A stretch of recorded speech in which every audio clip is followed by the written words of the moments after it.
Hello YouTube, and welcome to the long-anticipated, ever-delayed Darth Rayder USA sportscast.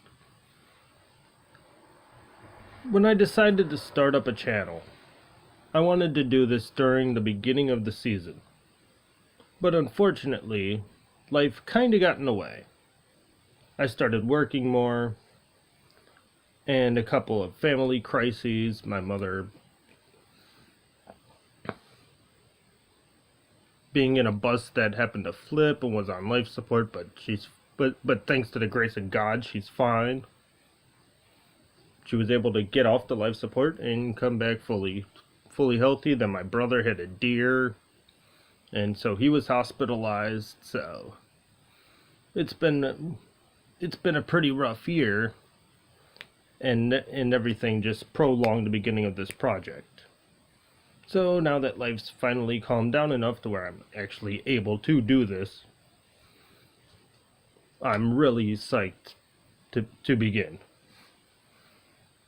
But when life finally did start to calm down enough to where I could actually start trying to figure out what I wanted to do and how I wanted the content on this channel to be, it was kind of in like week 8 or 9 of the college football season, and I thought that would be kind of awkward, to say the least, to just become a presence like in the middle of the season.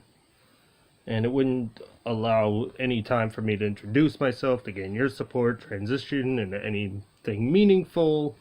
So I'm going to just start with the brief overview of the 2017-2018 college football season.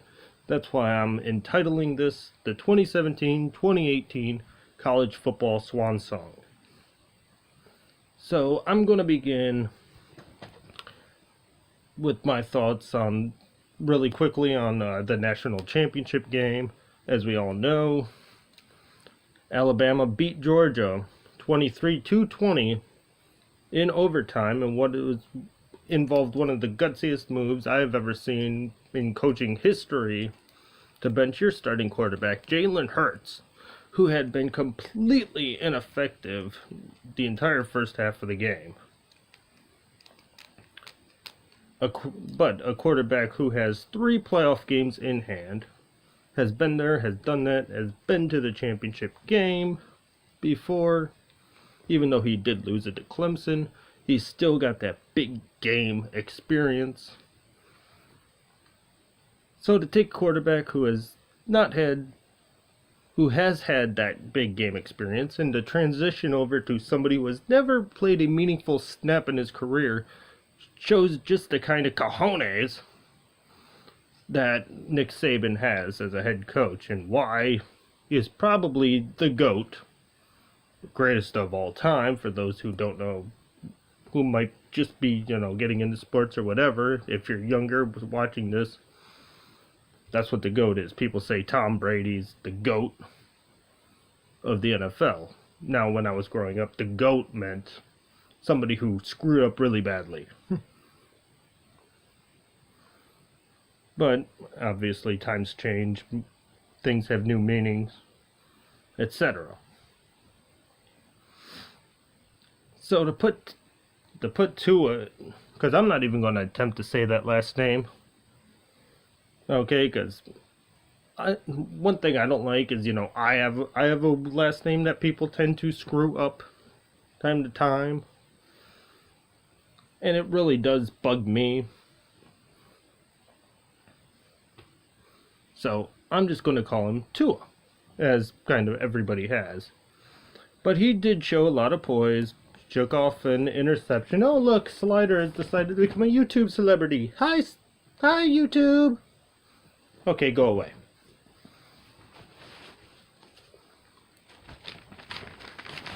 Oh boy, you're really fighting me on this.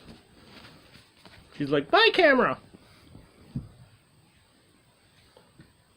He showed some major poise as he shook off an interception on one of his first drives. If it was his first drive, I can't exactly remember, to conduct pretty much what in basketball would be considered a 23-7 run.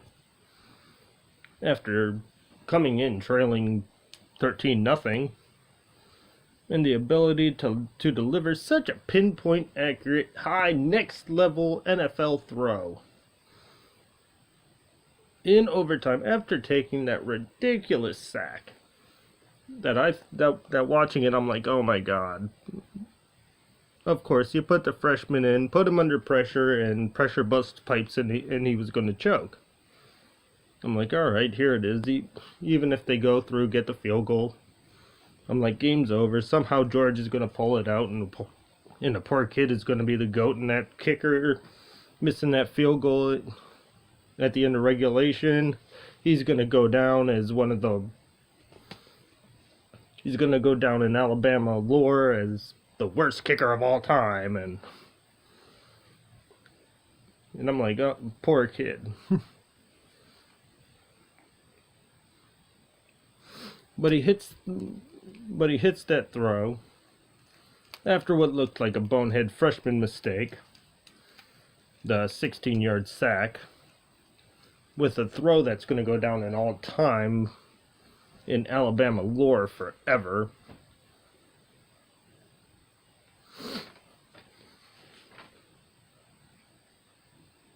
But I do see a bigger issue with Alabama winning the national championship. And that issue is the fact we see how irrelevant the conference championship games truly have become in 2016 or 2017. The game seems to only eliminate the loser and has no real benefit for the winner, other than bragging rights and a shiny trophy for the trophy case. The conference championship seems to be more of a nail in the coffin for the loser. Just ask Miami, just ask Auburn, just ask Wisconsin. And has almost no benefit for the winner. Example, USC. Example, Ohio State Buckeyes.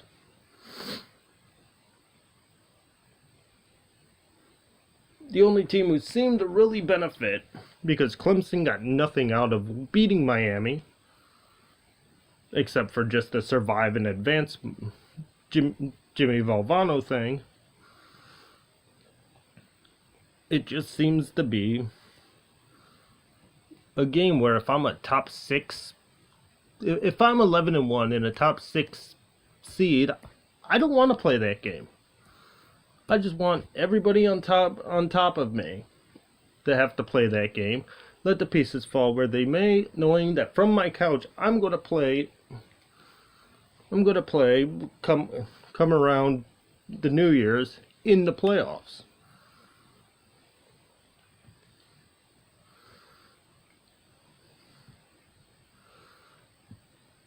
If there had been no conference championship game, the playoffs would have been Clemson, Auburn, Oklahoma, Wisconsin. So there would have been no Georgia and no Alabama. But with Georgia winning, that eliminated Auburn. Ohio State deleted Wisconsin. You see that?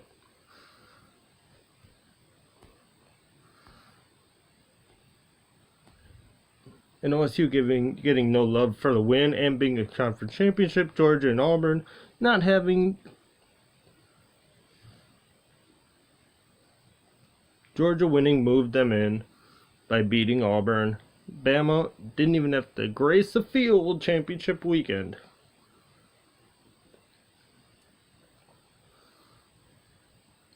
It's a flawed system.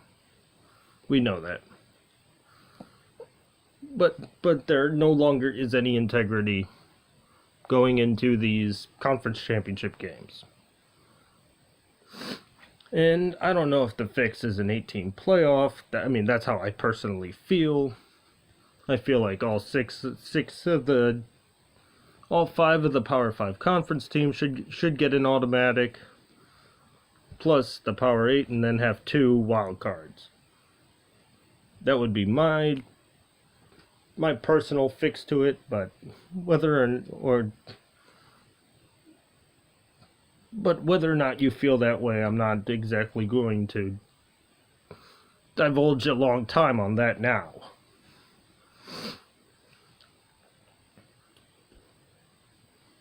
The full body of work needs to mean something, and champions should play in the playoffs. If you got to get rid of the divisions and just have the best 2 records like the Big 12 does, but I'll break all that down in another video. Okay, since I'm just doing this now, I did have my picks, and I'm gonna go over how I saw the 2018 season from week 1. In the ACC, I had Clemson over Miami, which happened. In the Big Ten, I had Wisconsin beating Ohio State in the Big Ten championship, which was flipped around. In the Big 12, I had Oklahoma State over Kansas State. In the SEC, I had Bama over Tennessee. That was obviously Georgia beating Auburn. The Big 12 championship was Oklahoma beating TCU. Pac-12, I had Washington beating USC. That ended up being USC over Stanford. And my group of 5 champion was Wyoming. I really liked that Josh Davis kid, and I thought he was going to have like a super big year, but he got injured a bit, and Wyoming couldn't win that first game against Iowa, so that kind of derailed their season there. And UCF had their amazing year, in which the argument could be made, and 4 people did make that argument, crowning them actual national championships, meaning that Alabama was not the unanimous national champion. Because when you give a team if you give any team first place votes in the final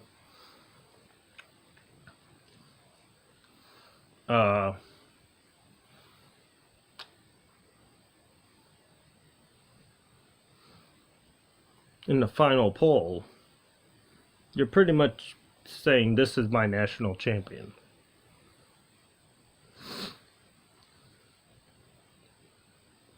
Now my Heisman, my Heisman finalists, I had 5.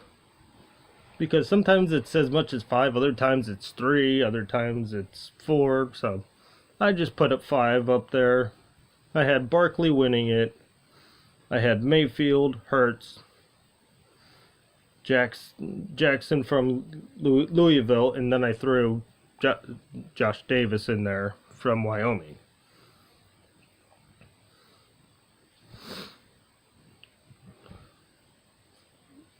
Now my playoff seedings, I had 1 Wisconsin taking on 4 Bama, 2 Clemson taking on 3 Washington. I had Bama beating Wisconsin, Clemson beating Washington, which would have led to Clemson Bama 3, and I had Bama winning the national championship.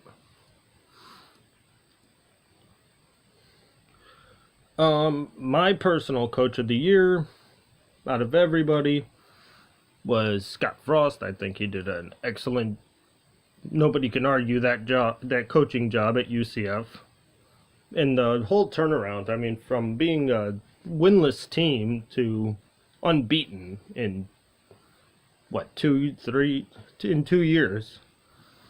That turnaround has to come with as one of the greatest turnarounds in all of sports. Forget just college football. My most disappointing team, personally for me, because I had them going to the SEC championship, I'd have to say Tennessee, but you can also throw in there Texas A&M. You can throw in there Nebraska. They had a pretty terrible season.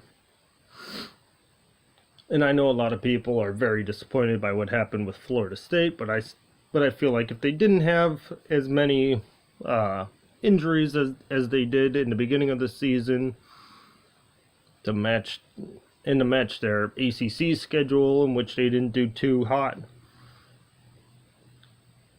I think they and were able to kind of sneak into a bowl game by rescheduling that final game. I don't think they're the most disappointing team, but I think the argument is made by some people. And my most surprising team, other than UCF, would have to be TCU. I didn't expect TCU to be, a 1 or 2 loss team. I didn't expect TCU to go to the Big 12 championship. I think TCU really did an amazing job this year, because I think Kenny Hill sucks, personally. I didn't really think that they would have as good a season as they did. If you ask me, I would have thought 8-4, maybe 9-3. But 10-2 in a Big 12 berth really wasn't where I was expecting them to be.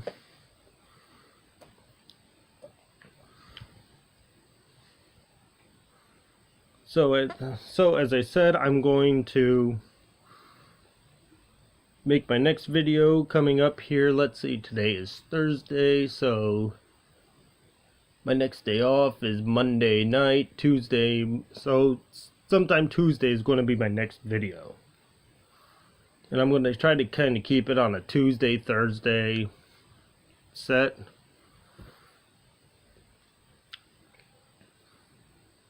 But, I mean, who knows?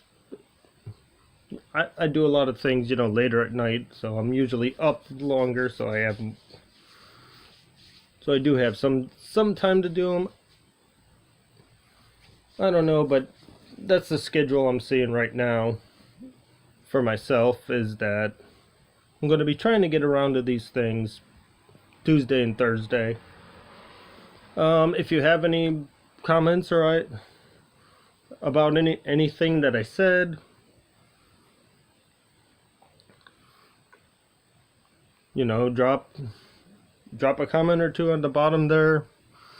As I said, this is my first video, so in a long time for doing anything really since college, so I've kind of been out of practice, and I'm just trying to get back to where I once was. And thank you for watching, and I'll see you later.